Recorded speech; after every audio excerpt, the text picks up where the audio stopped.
Tiniyak ng Department of Social Welfare and Development o DSWD ang nakahandang tulong para sa ating mga kababayan na nasalanta ng bagyo sa hilagang parte ng bansa, partikular na sa Batanes at Babuyan Islands. Yan ang ulat ni Rod Lagusad.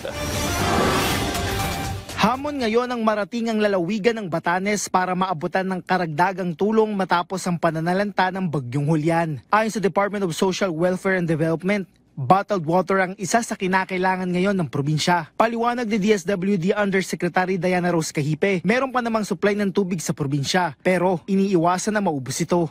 Which is why we already coordinated this with the Office of Civil Defense and of course yung transport po natin ng mga karagdagang goods like the food items or yung mga hygiene kits na kinakailangan po nila. Through the help of the Office of Civil Defense, tayo po ay naghahanda so that a Navy vessel can bring this big amount of goods to Batanes. Kaugnay nito, patuloy ang pagpaplano gaya na lang ng paglipad gamit ang C-130 para madala na ang kinakailangang bottled water. Pero depende ito sa lagay ng panahon habang hinihintay pa ang pagtanggal ng gale warning para magamit naman ng Navy vessel. Base sa naging 11 AM advisory ng Pag-asa, kahit nasa labas na ng Philippine Area of Responsibility ang bagyong Julian, nakataas pa rin ang signal number 1 sa Batanes, Babuyan Group of Islands at ilang bahagi ng Ilocos Norte at mainland Cagayan. Anya, malaking bagay na may nakapreposition na food pack sa Batanes. Bukod sa OCD, makakasama ng DSWD ang DSUD sa pagpunta dito. Ni-report nga po ni Governor is that madami po ang mga bahay din na nasira doon. So we have also coordinated, ang DSWD po kasi is the vice chair ng response. So we have coordinated po sa mga iba-ibang ahensya na maaari na makatulong.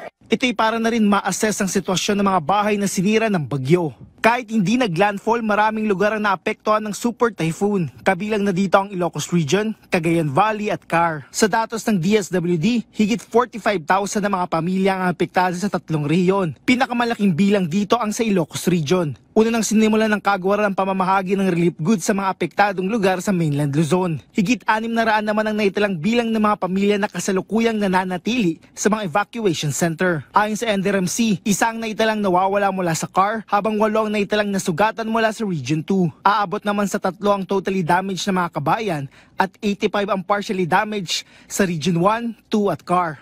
Rod Lagusad para sa Pambansang TV sa Bagong Pilipinas.